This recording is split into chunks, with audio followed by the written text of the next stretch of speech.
Il y a une petite anecdote qui est arrivée assez cocasse. Il y a un client qui, dans le fond, est allé dans l'ouest. Il était à Calgary. À Calgary, puis Ouais. il a manqué de diesel dans son véhicule. Et là, c'est l'hiver, là, s'il faisait dans les moins. Il a fallu qu'il laisse le véhicule stationner. Mais malheureusement, le véhicule a gelé parce qu'il a fait des très basses températures. Ouais. Alors là, le client nous appelle un peu en panique. Là, le véhicule, ça fait quelques jours qu'il est stationné là. Habituellement, on se regarde. Ouais. Probablement qu'il... Parce qu'il utilisait l'eau dans le véhicule. Là. Nos véhicules peuvent être utilisés 4 saisons, mais il faut quand même garder une chaleur à l'intérieur pour pas geler les tuyaux. De l'eau, ça va geler naturellement. Puis là, ben c'est ça, il nous appelle un peu en panique. Lui, il venait d'arriver, ça faisait pas tellement longtemps à Calgary, puis c'est tout près de 5000 km, 4000 quelque chose. Fait que là, oui, on peut le faire. On a des contacts là-bas pour lui donner un coup de main avec ça, mais en même temps, c'est difficile d'évaluer l'ampleur des dommages parce qu'il a la tuyauterie un peu partout. Puis là, tout est gelé, ça fait quelques jours. La tuyauterie est faite pour avoir une certaine amplitude. Ouais, mais il n'y a comme pas de chance à prendre vraiment. Ouais, ça peut couler en arrière des cabinets. Fait quand il nous a appelés, ben on a regardé un peu moi et Jordan, puis on a dit bon, on va aller l'aider.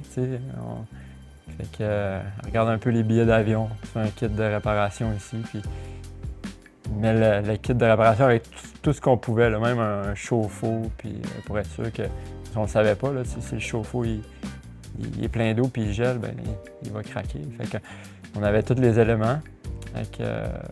Embarqué dans l'avion sans hésitation, on allait rencontrer à Calgary.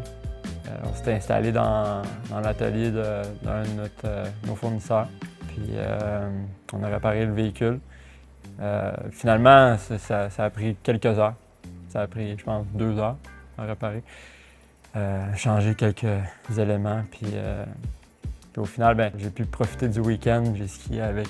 J'avais apporté mes skis. Fait que j'ai skié tout le week-end avec le client. Fait que c'était vraiment agréable. On a passé tout le week-end ensemble. Puis là, aujourd'hui, ben, on a appris de ça.